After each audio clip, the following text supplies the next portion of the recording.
अस्सलामुअलैकुम friends, welcome back to my channel. आज का वीडियो उन स्टूडेंट्स के लिए है जिनके फिज़िक्स एग्जामिनेशन में सिर्फ 2 ही दिन बचे हैं और वो टेंशन में है। कोई टेंशन लेने की ज़रूरत नहीं है। आज मैं आपको एक ऐसी स्ट्रेटजी बताऊंगा जो आपको पासिंग मार्क्स दिलाने में हेल्प करेंगी। वीडियो को एंड तक ज़रूर देखना। तो यहाँ पर हम पहले एग्ज़ाम पैटर्न की बात कर लेते हैं, ठीक है। देखो, फिज़िक्स पेपर अगर हम देख लेंगे तो थियोरी में जो आपका एग्जामिनेशन का जो पेपर आएगा वो 70 मार्क्स का आएगा और प्रैक्टिकल के 30 मार्क्स हैं। इसको आप छोड़ दो, अभी हम थियोरी पर बात करेंगे। तो 70 मार्क्स का आपका पेपर होगा, ठीक। और पासिंग मार्क्स आपको एटलीस्ट 33% लाने होते हैं, तो 23 मार्क्स थियोरी में आपको पास होते हैं, ठीक है। 23 या 24, ठीक, ये पासिंग मार्क्स हैं, ठीक।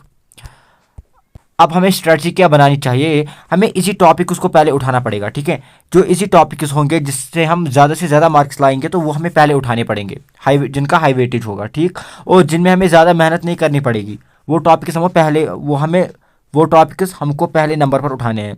न्यूमेरिकल्स तो उस तरीके से जीके बॉक्स में आते नहीं हैं, फिर भी मतलब अगर हम 2023 2024 पेपर के जो नए नए पेपर्स होते हैं उनके हिसाब से देखें तो न्यूमेरिकल्स भी अब आते हैं, 4 न्यूमेरिकल्स आते हैं अब, ठीक। अब बट हमें ज़्यादा न्यूमेरिकल्स पर ध्यान नहीं देना है, बिकॉज कम ही आते हैं। ये सीबीएसई का नहीं है कि न्यूमेरिकल्स ही देगा, ये जीके बॉक्स है। और पास्ट ईयर क्वेश्चन यहाँ पर आपको मतलब करने ही करने हैं, बिकॉज पास्ट ईयर क्वेश्चन से ही क्वेश्चन आते हैं, ठीक। ये की है, मतलब यही चीज़ें आपको करनी है। न्यूमेरिकल्स तो नहीं करना है बट पास्ट ईयर क्वेश्चन को आपको करके जाना है। How to pass with good marks, ठीक। अगर मैं पेपर लेवल की बात करूं देन पेपर लेवल में 50% पेपर इजी होता है। ये मैं डाटा जो मैं आपको बोल रहा हूं ये 5 ईयर्स का है, ठीक है। 5 ईयर्स का है, including 2024 soft zone question paper as well as 2024 hard zone question paper. 50% paper जो आता है वो इजी आता है, जो हर कोई स्टूडेंट करता है। बट 30% पेपर मॉडरेट आता है एंड 20% डिफिकल्ट आता है। डिफिकल्ट 20% ही आता है, बिकॉज ज़्यादातर डिफिकल्ट नहीं आता है, ठीक। पासिंग मार्क्स 23 या 24 हैं, ठीक। अब मैं आपको क्या बताने वाला हूं, आप क्या कर लो, ठीक है। अगर किसी ने कुछ भी नहीं पढ़ा है वो इन 2 दिनों में मॉडर्न फिजिक्स पढ़ ले, ठीक। मॉडर्न फिजिक्स में आपके 3 चैप्टर्स हैं। ड्यूअल नेचर 4 मार्क्स इसका है। एटॉम्स एंड न्यूक्लियर सिलेबस में एक ही चैप्टर दिया हुआ है, एटॉम्स एंड न्यूक्लियर को जोड़ दिया गया है एंड 8 मार्क्स इन 2 चैप्टर्स के हैं। ये एक ही चैप्टर माना गया है सिलेबस में। और सेमीकंडक्टर में 7 मार्क्स हैं। आप इन 3 चैप्टर्स को उठा लो, इनमें आपको कम ही टाइम लगेगा, बिकॉज इसमें बहुत सारा सिलेबस जो है वो रिड्यूस हुआ है। ध्यान में रखो, सेमीकंडक्टर में बहुत सारा सिलेबस रिड्यूस हुआ है, एटॉम्स एंड न्यूक्लियर में बहुत सारा सिलेबस रिड्यूस हुआ है, ड्यूअल नेचर में सिलेबस रिड्यूस नहीं हुआ है। बट इन 2 चैप्टर्स में atoms and nuclear and semiconductor में बहुत सारा सिलेबस रिड्यूस हुआ है, जिस पर मैंने वीडियो बनाया है, आप वीडियो देख सकते हो, ठीक है। यहाँ पर ये वीडियो आप देख सकते हो। अब ईएम वेव्स पर आते हैं। ईएम वेव्स आराम से आप कर सकते हो, इसके 3 मार्क्स हैं एंड इसमें आराम से एक क्वेश्चन आता है और वो इजी क्वेश्चन आता है, यूजेस वगैरह पर क्वेश्चन आता है, ठीक। इसी क्वेश्चन आता है, 3 मार्क्स का ये चैप्टर है।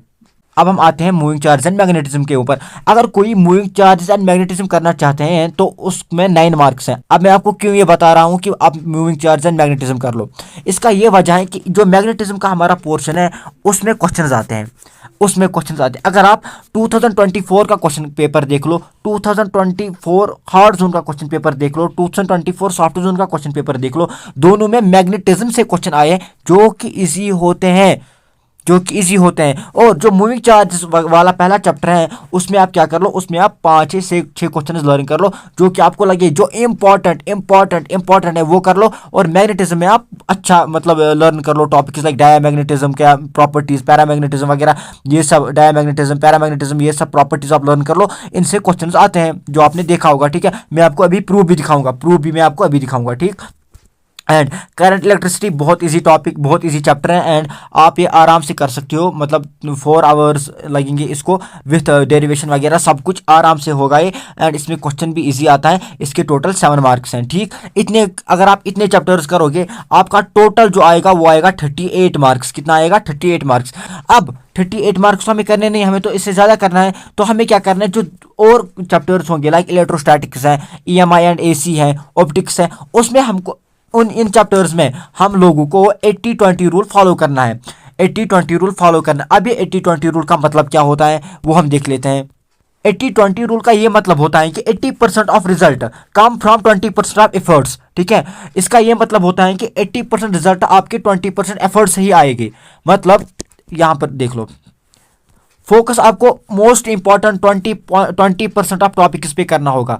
आप उन टॉपिक्स पर फोकस कर लो जो सबसे ज़्यादा इंपॉर्टेंट है, जो सबसे ज़्यादा इंपॉर्टेंट है। तो वो जो हर साल मतलब रिपीटेडली आस्क्ड इन एग्जाम्स में जो हर साल आते हैं एग्जामिनेशन में, ठीक।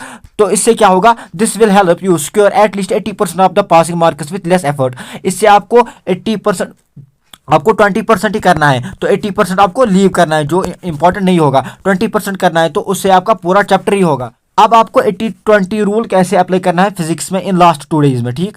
आपको आइडेंटिफाई करना है 20% हाई विल्ड टॉपिक्स, ठीक है, हाई विल्ड टॉपिक्स जिन पर क्वेश्चन आया होगा। मैंने ऑलरेडी फिजिक्स के ऊपर प्रीवियस ईयर क्वेश्चन पर वीडियोस बनाए हैं, आपको उनकी लिंक डिस्क्रिप्शन में मिलेगी, ठीक है। यहाँ पर आप देख सकते हो स्क्रीन के ऊपर मैंने ऑलरेडी वीडियो बनाई है, आपको उनकी लिंक डिस्क्रिप्शन में मिलेगी, वहां से आप चेक कर सकते हो। तो आपको 20% हाई विल्ड टॉपिक उसको आइडेंटिफाई करना है। उसके बाद मैं आपको यहाँ पर एग्जांपल दूंगा, करंट हिस्ट्री में ओम्स लॉ में क्वेश्चन आता है, ठीक है। डेरिवेशन पर हार्डजन का क्वेश्चन पेपर भी देख लो, डेरिवेशन ओम्स लॉ पर आया हुआ था, ठीक। किरचॉफ्स लॉ को छोड़ दो, फिर भी आता है कभी कभी क्वेश्चन। रे ऑप्टिक्स में मिरर एंड लेंस फार्मूला 2024 हार्डजन का क्वेश्चन पेपर देख लो, वहां पर आया हुआ क्वेश्चन है। वे ऑप्टिक्स में youngest double slit experiment question आया हुआ है, ठीक। तो ये सब चीज़ें इंपॉर्टेंट है, तो इसी हिसाब से आपको इंपॉर्टेंट टॉपिक्स निकालना है एंड उसी के हिसाब से आपको प्रीवियस ईयर क्वेश्चन करने हैं। तो यहाँ पर स्टेप टू में आपको क्या करना है, आपको focus on past year question papers पर फोकस करना है, जिनको आपको पास्ट ईयर क्वेश्चन पेपर्स की तरफ देखना भी नहीं है, बिकॉज मैंने already past year question papers के हर कोई क्वेश्चन निकाला है और वीडियो में बनाया है, जिनकी लिंक आपको डिस्क्रिप्शन में मिलेगी, ठीक है, जो मैंने आपको पहले ही बोला है। 5 ईयर्स क्वेश्चन पेपर्स आपको सॉल्व करने हैं। फार्मूला तो उस तरीके से जेके बॉक्स में नहीं आते हैं, बट आपको की डेरिवेशन तो आपको पढ़ के जाना है, हर किसी चैप्टर में डेरिवेशन पढ़ के जाना है। 5 मार्क्स का क्वेश्चन डेरिवेशन से आता है, कभी कभी 3 मार्क्स का क्वेश्चन भी डेरिवेशन से आता है। और एमसीक्यू वगैरह को प्रैक्टिस करने की जरूरत नहीं है, अभी उतना टाइम नहीं है, but short answer type question को आप प्रैक्टिस कर सकते हो। Step 3, skip unimportant topics. Unimportant topic जो भी होंगे उनको अभी करने की कोई जरूरत नहीं है, बिकॉज हमारे पास 2 ही दिन का गैप है, तो अनइंपॉर्टेंट करने की कोई जरूरत नहीं है, उससे आपका टाइम बचेगा, आप वो टाइम आप किसी और चैप्टर पे लगा सकते हो।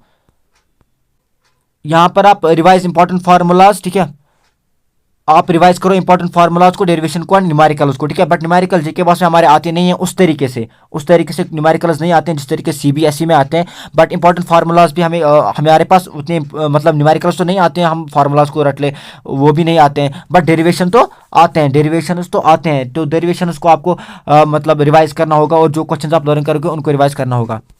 ये 80-20 रूल कैसे वर्क करता है, तो इंस्टेंट ऑफ स्टडिंग एवरीथिंग, आप सारा कुछ पढ़ लो, you focus on the most important parts.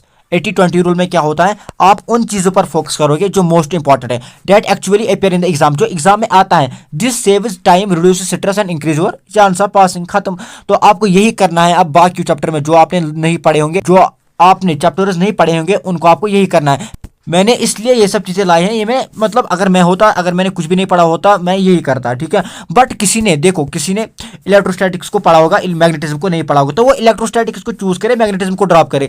किसी ने ईएमआई एंड एसी पढ़ा होगा और करंट नहीं पढ़ा होगा, वो ईएमआई एंड एसी को ऊपर लिस्ट में लाए और करंट को नीचे लिस्ट में लाए। इसी के हिसाब से आपको करना पड़ेगा। और बाकी जितने भी चैप्टर जो अभी तक आपने नहीं पढ़े हैं, इन 2 दिनों में आपको उन चैप्टर्स को टच भी नहीं करना है, बस 80-20 रूल को फॉलो करना है चैप्टर्स में, बिकॉज अभी उतना टाइम नहीं है कि आप न्यू चैप्टर पढ़ लो, आपको रिवाइज करना है, आपको रिवाइज में टाइम लगाना है, ठीक। अब मैं आपको कुछ एग्जांपल्स दूंगा। ये रहा, मैंने आपको बोला है कि यहाँ पर देख लो, ये मैग्नेटिज्म का क्वेश्चन है, ठीक। देखो मैग्नेटिज्म का क्या क्वेश्चन आया है, ठीक है, थ्योरी के ऊपर। अगर आपने लर्न किए होंगे चीजें तो सीधे लर्न पे बेस पे आप कर सकते हो। ये 5 मार्क्स का क्वेश्चन है, ठीक है, 2024 हार्ड जोन का क्वेश्चन आया हुआ क्वेश्चन है। तो मैं आपको क्या बोल रहा हूँ, मैग्नेटिज्म के 2 चैप्टर्स हैं, पहला वाला और दूसरा वाला इसी चैप्टर है, ठीक है, मैग्नेटिज्म एंड मैटर। तो अगर आपने मैग्नेटिज्म एंड मैटर किया होगा तो आराम से ये क्वेश्चन कर सकते थे। पहला वाला चैप्टर करने की जरूरत ही नहीं थी, तो यही मैं बोल रहा हूँ। 2024 हार्ड जोन का क्वेश्चन देख लो, हाइजीनियस प्रिंसिपल, कितने बार क्वेश्चन आया हुआ हाइजीनियस प्रिंसिपल के ऊपर, कितने बार आया हुआ क्वेश्चन है, आप खुद बोलो। लेंस मेकर फार्मूला, कितने बार क्वेश्चन आया हुआ है इस पर। तो सीधी सी बात है ना, क्वेश्चन रिपीट होते हैं, तो तभी तो मैं बोल रहा हूँ हार्ड जोन 2024 का क्वेश्चन देख लो। अब केमिस्ट्री में आपने देख लिया ना क्या आया था, प्रीवियस ईयर क्वेश्चन रिपीट हुए थे। हाँ, 1-2 क्वेश्चन तो आते हैं, फिर वही तो नहीं देंगे ना सारे, 1-2 क्वेश्चन तो डिफरेंट देंगे, बट रिवाइज सारा तो एटलीस्ट 50 मार्क्स तो आए थे ना रिपीट, तो वही देख लो ना। इतने पेपर आपने देख लिए, यहाँ पर देख लो 2024 का क्वेश्चन पेपर है सॉफ्ट जोन का, गॉस लॉ तो इंपॉर्टेंट टॉपिक है, या तो स्फीयर पे आएगा या तो शीट पे आएगा डेरिवेशन, ठीक है, तो इंपॉर्टेंट टॉपिक है, सीधी सी बात है। तो यही नहीं आएगा तो क्या आएगा, सब लोग पढ़ के जाते हैं ये सब चीज़ें। मैग्नेटिक डाइपोल इजी है। ये मतलब मेन चीज़ें हैं। और डेरिवेशन है, डेरिवेशन को कम टाइम लगता है एज कम्पेयर टू जिन चीज़ों को आपको लर्न करना पड़ता है। डेरिवेशन को प्रैक्टिस की खत्म, और बाकी चीज़ों को लर्न करना पड़ता है, उसमें टाइम लगता है। यहाँ पर देख लो आप, इंटरफेरेंस ऑफ लाइट, ये चीज़ें तो ये चीज़ें कॉमन है, ये चीज़ें आती रहती हैं। आप देख लो ये कितनी बार रिपीट हुआ है ये 2 क्वेश्चन। तो बस मैं तो यही बोल रहा हूँ ना, क्वेश्चन रिपीट होते हैं, अब आपकी मर्जी है, आप किस हिसाब से, आप किस स्ट्रेटजी के हिसाब से पढ़ लो, ठीक है। मैंने जो आपको बोलना था वो मैंने आपको बोल दिया, ठीक है। आपको इस तरीके से पढ़ लो, जो चैप्टर्स आपने नहीं पढ़े उनमें 80-20 रूल को फॉलो करो। एंड ऐसे मतलब अगर किसी को पास करना है तो वो इस हिसाब से भी पास कर सकता है। ये चैप्टर सबसे ईजी चैप्टर्स हैं जो मैंने आपको बताए हैं, ठीक। जो मैंने आप प्रीवियस क्वेश्चंस के वीडियोस बनाए हैं उनकी लिंक मैं डिस्क्रिप्शन में दूंगा, वहां से आप देख सकते हो। आपको यही स्ट्रेटजी फॉलो करनी होगी अगर किसी को पास करना है, ठीक है। जो चैप्टर्स नहीं पढ़े हैं उनमें 80-20 रूल, और जो चैप्टर्स आपने पढ़े हैं उनमें रिवीजन का आपको खास ख्याल रखना है। और डेरिवेशन में कम ही टाइम लगता है बिकॉज उनमें प्रैक्टिस करनी होती है, और जो चीज़ें लर्न करनी पड़ती हैं उनमें थोड़ा टाइम लगता है, ठीक है। और आप अपने हिसाब से बना लो, आपको क्या ठीक लगे। आपने किसी ने इलेक्ट्रोस्टैटिक्स पढ़ा होगा, म्यून चार्ज एंड मैग्नेटिज्म का नहीं पढ़ा होगा, वो इलेक्ट्रोस्टैटिक्स को ऊपर लिस्ट में लाए और मूव चार्ज एंड मैग्नेटिज्म को नीचे लिस्ट में लाए, ठीक है। इस हिसाब से आप कर सकते हो अपने हिसाब से, ठीक है। तो आई होप आपको ये स्ट्रैटेजी ठीक लगी होगी। तो मिलते हैं किसी अगले वीडियो में, तब तक के लिए ओके बाय, फी अमान अल्लाह।